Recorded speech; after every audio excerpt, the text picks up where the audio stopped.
Hello, I'm Jen, and I do stuff.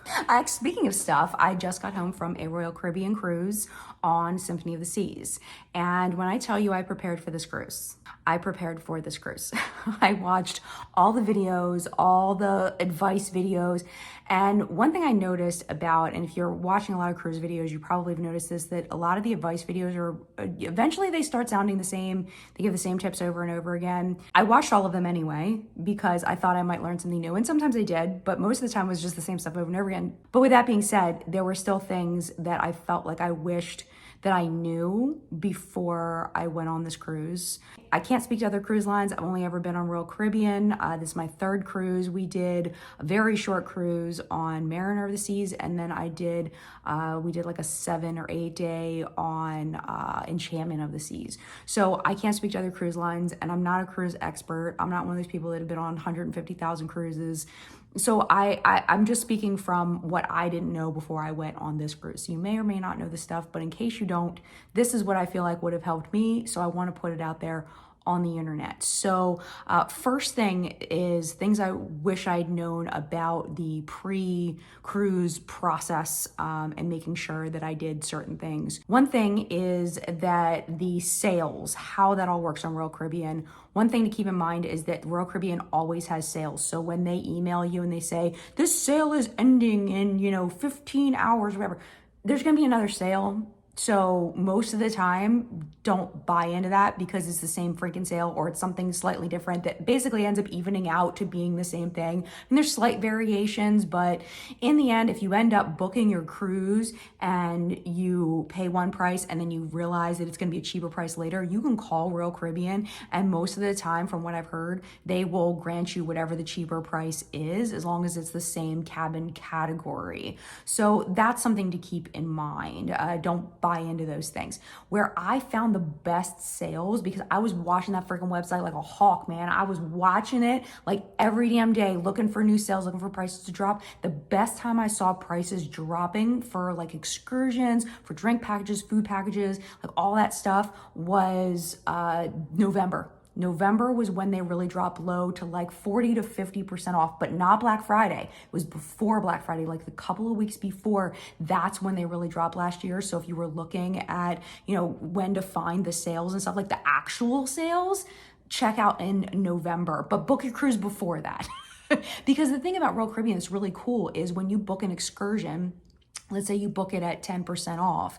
If you then see it at 20% off, all you have to do is cancel it and rebook it. It's super easy. You don't even have to make any phone calls. It's literally click, and it's so easy. I mean, it takes a couple days for it to hit your account, just like any other refund, but freaking love that about Royal Caribbean. Very, very easy to do. Another thing, before you book your cruise, another thing to keep in mind is that the price of the cruise that you see when you go to like book it when you first go in, that's not how much it costs. It's going to cost you a lot more than that. Just be prepared.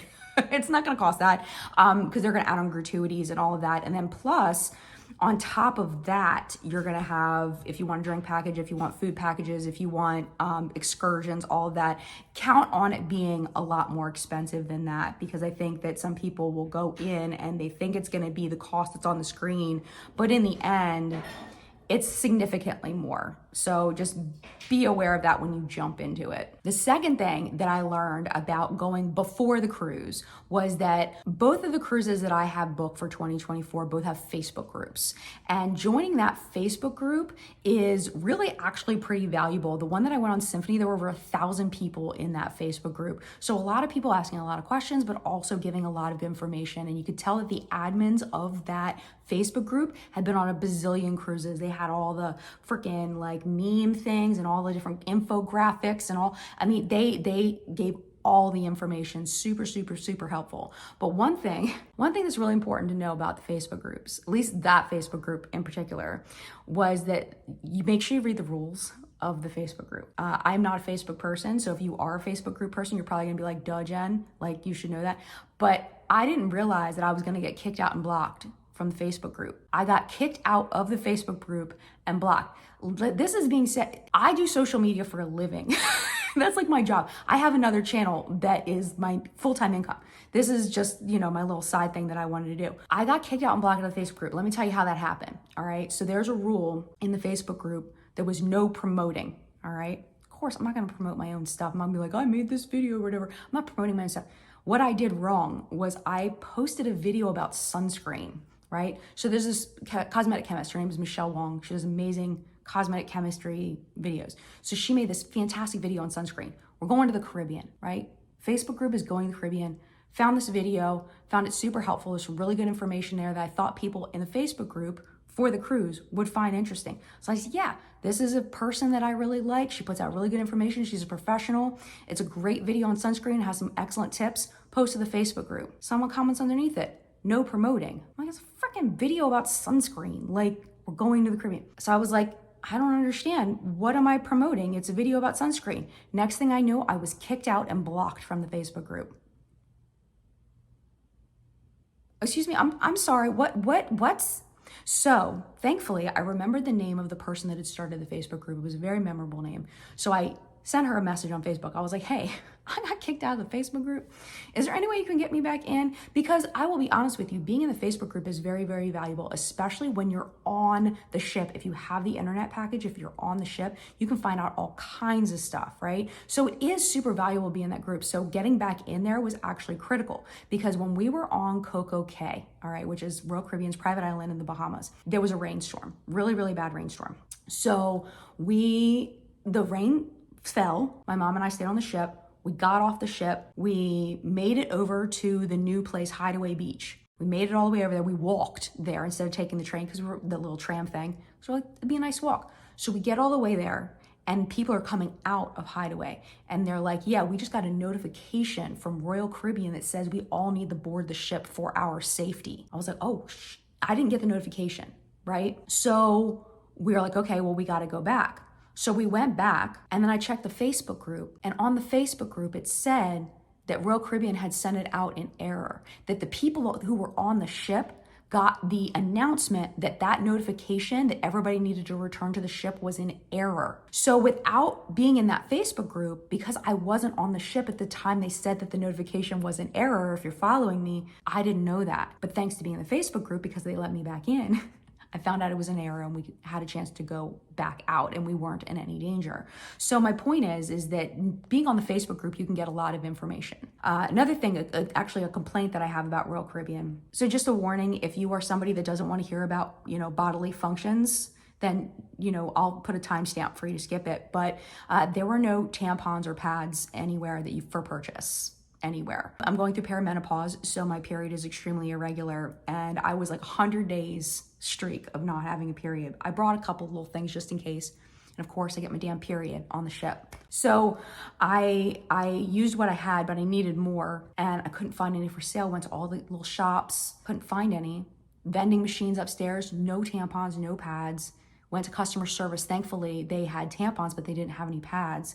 On the Facebook group, someone else was looking for them. They couldn't find them either. So I was able to tell them on the Facebook group, go to guest services because they do have some. But that is a huge complaint I have for Royal Caribbean, because even in the 1980s, when I was going to the beach, they had vending machines with freaking tampons in them, and you can't have it on $1 billion ship. You can't have a vending machine with tampons in it. Come on, man. That's a huge fail on Royal Caribbean's part, by the way. So that is going in the suggestion box when I do my feedback survey, is they need to have that stuff in the vending machines for available for purchase, or in the place where they have all the medications. They have like a little shop where you can go in and buy medications. There should be tampons and pads in there, period. Shouldn't even be a question. I don't understand how that happens. Anyway, so my point of that part was that I was able to tell somebody else where they could get them because I was in the Facebook group. So if you can, join the Facebook group. Even if you don't participate in it, it's good to have that access to what other people are seeing and doing. Another thing you want to do before you get on the ship, as soon as you can really, is booking the stuff that you want to do. So you want to book your excursions, you want to book your dining, you want to book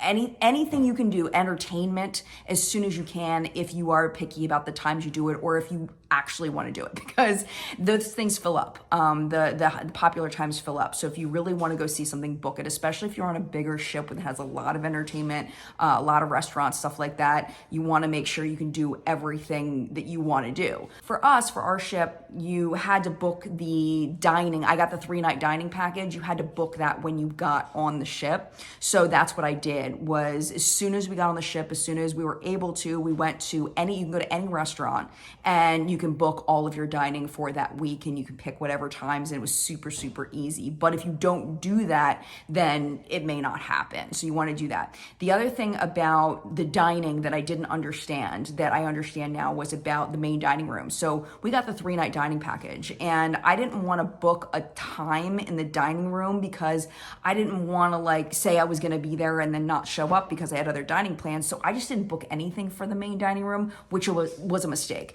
because we were on an 8-night cruise and I only had 3 nights of dining booked. So what I would do in the future is book a main dining room time. You can do early dining or you can do late dining. I would book that because what happens is if you don't show up, then they just give your table to someone that's waiting that didn't book.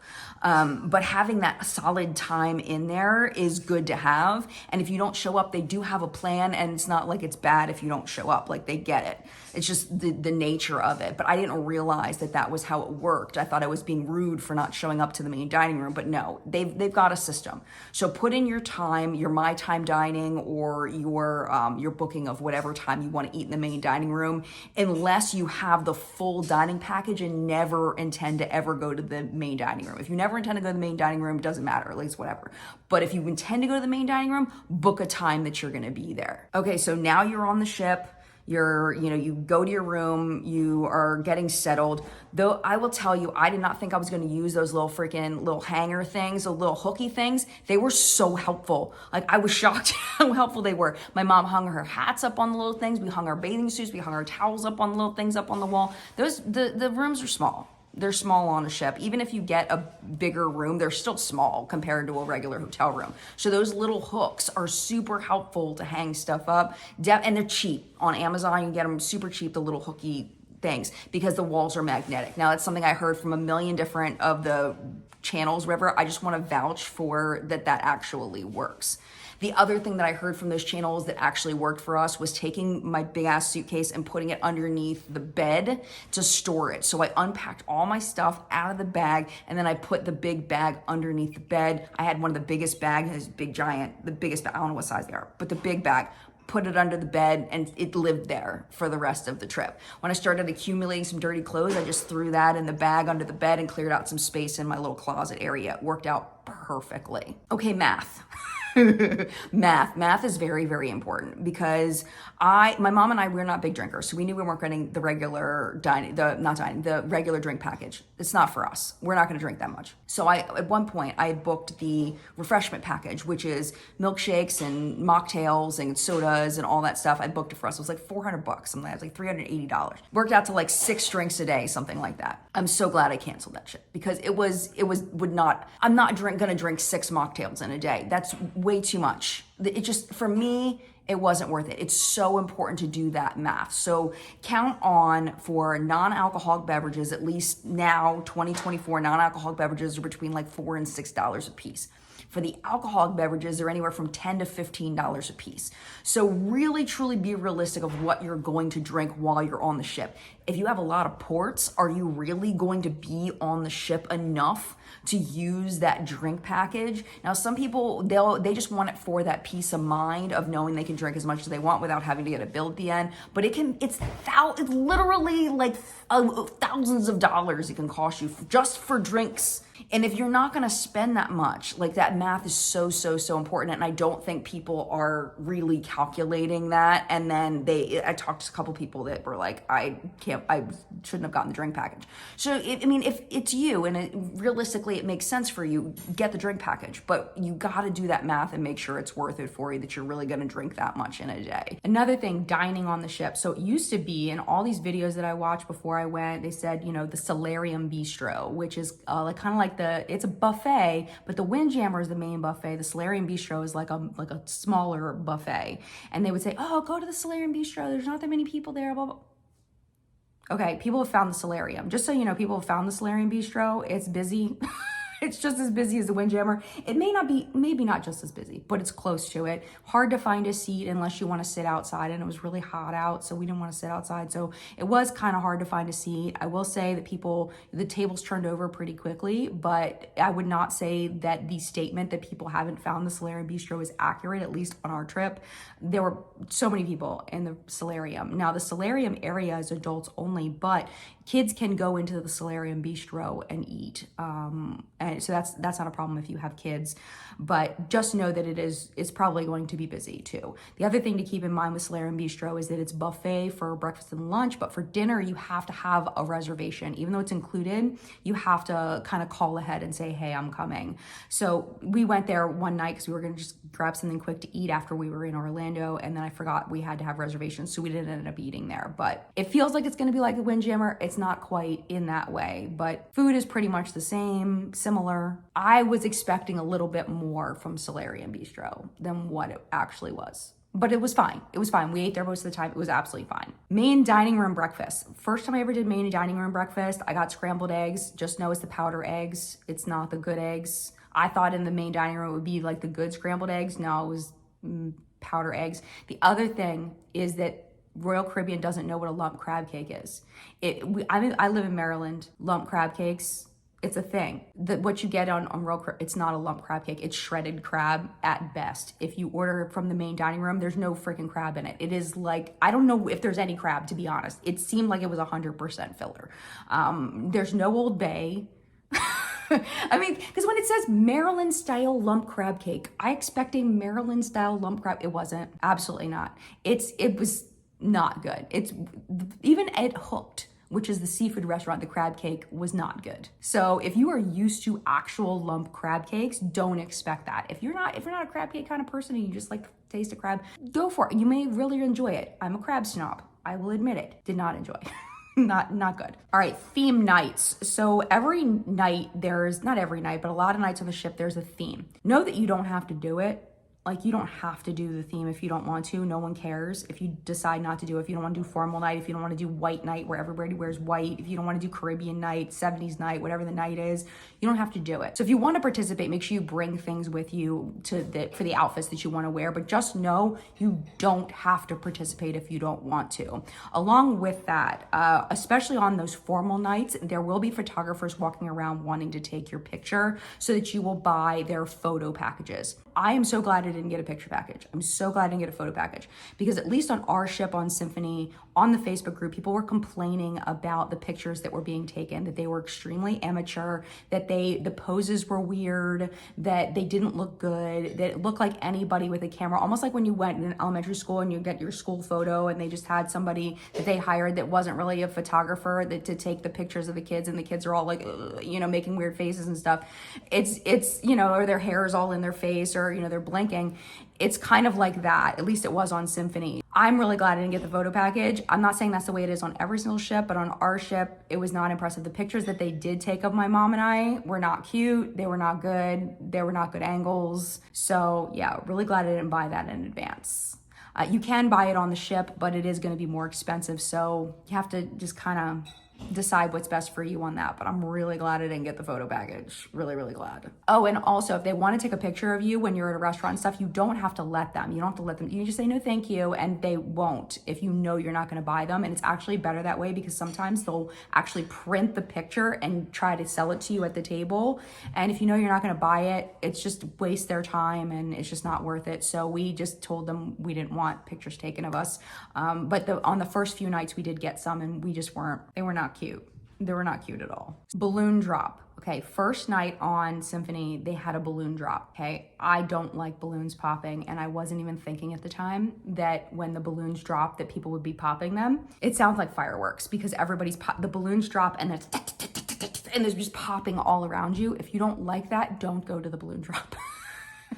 Don't do it. If you don't like balloons popping, just skip the balloon drop or watch it from, they play it on the TV. The whole next day they play it on the TV. So you can just watch it on the TV if you don't like hearing balloons pop, just so you know. That's just a little thing. And speaking of Royal Caribbean TV, it is awful. It is so bad. There's nothing on the television, ever. I think there's nothing on the TV at home. There's really nothing on the TV on Royal Caribbean. Some cruise lines, they have a lot of free movies. They have a lot of like good stuff on TV. Not at all. So if you are planning, oh, and you can't cast your phone, at least on Symphony, you can't cast your phone to the TV and like watch Netflix from your phone or whatever. You can't do that either. So if you want to watch something at night, definitely, if you don't have the internet package, download some stuff to your phone and just watch it on your phone or your tablet or your, device or whatever, because it's not good. You basically have, 6 or 7 Royal Caribbean channels, like about excursions and about, where your ship is and, the replay of like game shows or, whatever. And then you have news channels. For some reason there's like 4 different freaking news channels. I don't want to watch that while I'm on vacation unless there's an emergency. I'm on vacation, I will catch up when I get home. And then there's like there's one channel for each age range of children, and then there's you don't even know where the movies are. Like I would click on the movie channel, there'd be like one movie playing on one channel, and I was like, I don't even know what this movie is. It wasn't even listed what it was. It's just their TV is not their strength. You're not really going on the cruise to watch TV most likely anyway, but if that's your thing, just know TV is not good. Bring your own stuff with you. Virtual balcony. Okay, so I got a virtual balcony as an upgrade that I didn't even ask for. I got a guarantee interior. They put you wherever they can put you, and I guess the virtual balconies weren't taken. I was very thankful for the upgrade. I really enjoyed having the virtual balcony. It's basically just a screen that you can see what's going on outside. It was really nice to have. Would I pay for it? No. I was very thankful to have it, but it really, I don't know, I didn't feel like it was worth extra money for the virtual balcony, but having it was quite nice. But I don't think I would book that on purpose. Speaking of that, booking guarantee, which basically means they can put you anywhere at your level, I wouldn't do that again. I would pay the extra to pick where my room is, just because it gives you kind of peace of mind of where you're at in the ship. We were at the very forward of the ship, and that first night I was super seasick. I was eating ginger candy and like all the things, all of the tricks. I ended up feeling much better and I felt fine for the rest of the cruise, but being at the very front of the ship, it was a little for me. So I wouldn't do that again. That was on me. That was my bad, being, cheap and booking the guarantee, because you want to save money here so you can spend it somewhere else. But I think that would have been worth it to invest in picking where my cabin was. So we weren't at the very front of the ship. It ended up being fine. But that first night I was feeling a little something, a little woo-woo, a little bit. Oh, and speaking of that, so when I was looking for tampons, right? Remember the story from earlier? I was looking for tampons. We went down to the medical facility because I figured they would have tampons in the medical facility. There was nobody there. Like nobody. We could not find a person at the medical facility. Thank God it wasn't an emergency. But what they did have down there was Band-Aids and Dramamine. They had motion sickness pills down there that you could just take for free. So if you are feeling motion sickness, go down to the medical facility and see if you can get some for free before you buy them from the machine. The other thing that, like I said, they had is Band-Aids. So if you need a Band-Aid for some reason, you just go down and you grab it and you're good. But I was shocked that there wasn't a person around that freaking medical facility. There was nobody. We couldn't find anybody. There was a thing where you could dial to like call somebody, but we ended up leaving and just going to guest services and ended up working out fine. But that's just something to keep in mind. I don't know if that's the norm or if that was just that moment or what happened there, but that was not good. So for shows, so important to get there early. Even if you've got your ticket or whatever, not your ticket because you don't have to pay for the shows, but even if you've booked it ahead of time, you want to get there no later than 30 minutes early because those seats start filling up fast. And if you want a decent seat, you want to make sure you get there pretty early, 30 to 45 minutes early, somebody from your party there saving seats or, your whole party there. They do have popcorn outside. And at first I thought it was free, but it is not. It was like $4 for a little tiny thing of popcorn. So just know it's not free. Whenever they ask you for your CPAS card, I know that might be obvious to some people. Whenever they ask you for your CPAS card, you are paying for it. So yes, popcorn is $4. It's very small for $4, but definitely get there early so you can get good seats. One mistake we made when we went to go see Hero, which is the outdoor water show on Symphony, is if there are seats that are open, there might be a reason why they're open. And the people around us did not bother to tell us. So that was the day that it poured down rain in Coco Cay. And we sat down and we were underneath a balcony. Like it was like kind of staggered going up, right? And the rain had collected on that floor. And what they didn't tell us is when we were leaving port, there was actually water that was sliding over off of the deck onto the seats. So my mom and I, we sat there and we're sitting there relaxing. My mom had just taken a shower. We had kind of split up our shower time. She had already taken a shower. I was going to take one that evening, and it poured on us from the deck above. All the water from the floor of the deck above poured down on us. So just be aware that if it rains and you go to the Aqua Theater, it could rain on you if you sit underneath one of those, one of the floors. We just didn't think about it. Hindsight, yeah, it makes sense. We just didn't think about it. So that was the thing. By the way, speaking of shows, the shows on Symphony were freaking top notch. I'm a show snob. I love going to go see shows. We have season tickets for our local dinner theater. I was in shows when I was in high school. Like, I love performances. They were so good. They were so, so good. So even if you're not a big show person, if you think you might like it, I would recommend going.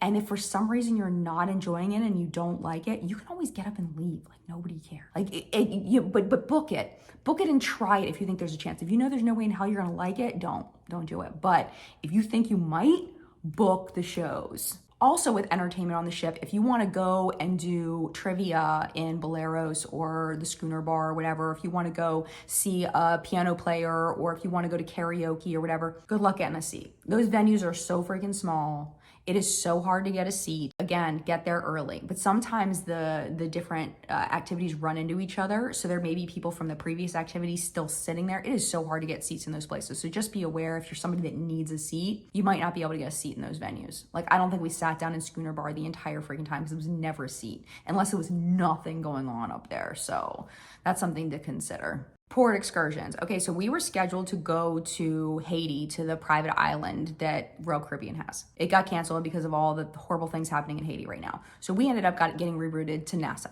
And the Facebook group was really upset about that. Everybody wanted to go to Haiti. They'd been to Nassau before. They didn't like it, didn't want to go there. I had been to Nassau in 2018. I didn't enjoy it either. There wasn't much to do. We didn't have plans ahead of time, which was on us. It was our bad. We didn't have plans ahead of time. We just kind of wandered around. We're not super impressed. I wasn't very excited to go back to Nassau. I will tell you, since 2018, that place is completely different. It's so different. There's this little shopping port right outside. It's super cute. It's got a lot of little vendors or whatever. There's food. It's all really overpriced though, but at least it's something to walk around and do. I heard Balmar, I forget exactly what it's called. I'll put it on the screen.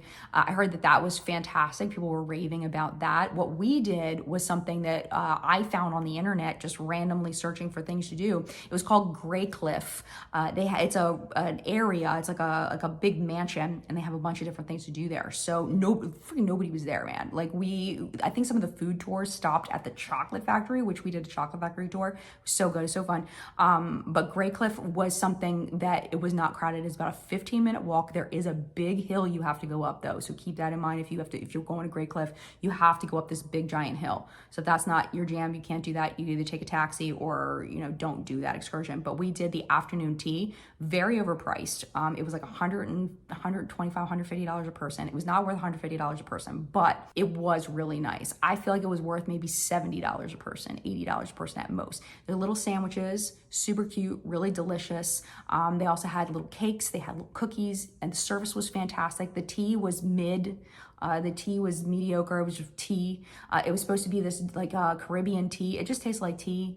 I didn't get that it was anything, but I'm not a big tea person, so maybe I just didn't get it. But overall, I don't want to misrepresent. It was still fantastic. We had a great time. My mom didn't know how much it cost, so I didn't tell her how much it cost. So it was definitely overpriced for what it was, the afternoon tea. But we were the only ones there. We're legit the only ones there until like maybe 45 minutes in. There were some people doing like a wine tasting thing because they have a winery there. So they did like a wine tasting and some food, but it was just this one other table in this beautiful, beautiful mansion. And the property's gorgeous. You can get a day pass to go swim in their pool if you want to. It's a hotel. So along with the restaurant part, there's also a chocolate factory. Chocolate factory was super cool. The only thing is it seemed a little dirty to me. I will tell you that it did seem a little dirty. It just, maybe not dirty, but just messy. Like I didn't take a picture of it, I should have, but they were like trays of like the chocolate molds. They were dirty. Like it was like a big pile of dirty chocolate molds just like hanging on the side when we're touring it, right? The vats of chocolate just had chocolate dripping all off the side. There's chocolate on the floor, there's chocolate on the tables. It was just messy. I don't know if that meant it was dirty, but it was definitely messy. I would not, if that was my place, I would not have let people see my kitchen looking like that. It looked bad. Did we enjoy ourselves though? Yeah, absolutely. But if that's something that would really bother you, I would say skip the chocolate and the chocolate factory, because the people were very nice. Our tour guide was fantastic, but it was a little messy. And then also, like, I know it's a clean spoon. It's a clean spoon. We had a clean spoon. We had our hairnets on, all that. Just dip in the clean spoon right into the vat of chocolate that's gonna be used for other people's chocolate. I thought that was weird, to just dip your spoon right in the stirring vat. I don't think that would fly in a lot of places. But the chocolate was delicious. We made our own chocolate bars. It was super fun, but just want to let you know. They also have their cigar factory, so you can go look and see how the cigars are made. You can also go to their winery. We did not do that, but I've heard those are super cool. Our port in Orlando. Okay, so because our schedule got changed, we had more time in Orlando. My mom and I, we chose to go to Epcot. I'd never been to Epcot before. I really wanted to go. When I first booked it, we had 2 hours less of time there, and people thought I was nuts. They're like, you're not gonna have enough time to do anything. And I was like, well, at least we'll get to go in and we'll get to do some things. Y'all know the prices over at Disney, they're freaking expensive. So with those less 2 hours, it really wouldn't have been worth it. People in the Facebook group were absolutely right. It's an hour drive from the port to the Disney Transit Center, and then you have to take the tram or whatever it is from the Transit Center to whatever park you choose. If you're waiting in 2 lines, you know, and you're there for 2 hours, that's your whole trip. I figured with Epcot, we weren't really going on a lot of rides, so we wouldn't really need a ton of time, but it turned out that the 4 hours we were at Epcot was pretty perfect for what we wanted to do. My mom was getting really hot, and it was a good amount of time for us, but 2 hours at the park would not have been nearly enough. So if you are going to the Orlando port, figure out how much time you're going to have and really calculate whether that's going to be enough time. Because if we were going to, like, let's say Universal or Magic Kingdom or something, I still don't think that's 4 hours would have been nearly enough to enjoy those parks because of the lines that you have to do in order to wait to get on those rides. But because we were mostly just walking around eating food, it was perfect for us for Epcot. Okay, getting off the ship. Before, we had them take our bags and we would pick them up. That took freaking forever, dude. It took forever to get our bags when we put them outside and had them label them. If you're trying to get off at any kind of specific time, just keep your bags with you. We did that, worked out so much easier, so much better to just keep our bags and take them off ourselves. I understand there's situations where you need the Royal Caribbean to take your bags down for you. Totally get it. But if you are able, just keep your bags with you. It'll save you so much hassle of trying to find your bags and waiting for them to go down, and it was too much. We really enjoyed keeping our bags, so I will definitely do that again. Even if we're not in a rush, just take my own bags down. It's totally fine, unless you just can't do that for whatever reason, then definitely have Royal take them for you. So overall, I had a fantastic time on Symphony of the Seas. My mom had a fantastic time. It was a great trip. I feel like Royal Caribbean took really good care of us. They made sure we had everything that we needed overall. I didn't feel like they were like some cruise lines they talk about, you're constantly feeling like you're being sold to.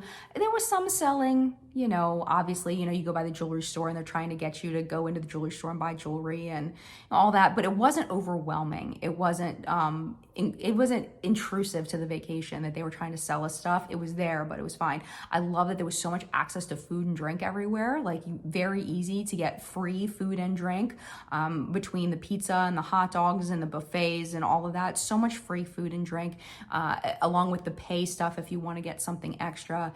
It was very enjoyable. We had a wonderful time, and I don't know how much of this is going to come out like sounding like I was complaining, but honestly, like, even the things that weren't great, they were fine. It ended up being fine. I just wanted to make sure I told you in case that was a deal breaker for you or something you wanted to keep in mind. And I hope that you found this video helpful. I hope you enjoyed it and found it a little bit different.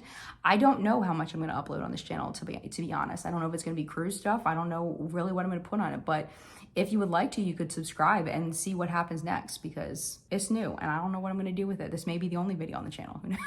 I don't know. We'll see. But yeah, have a great rest of your day, whatever you're choosing to do. Mad love to you. And I will see you hopefully in a video very, very soon.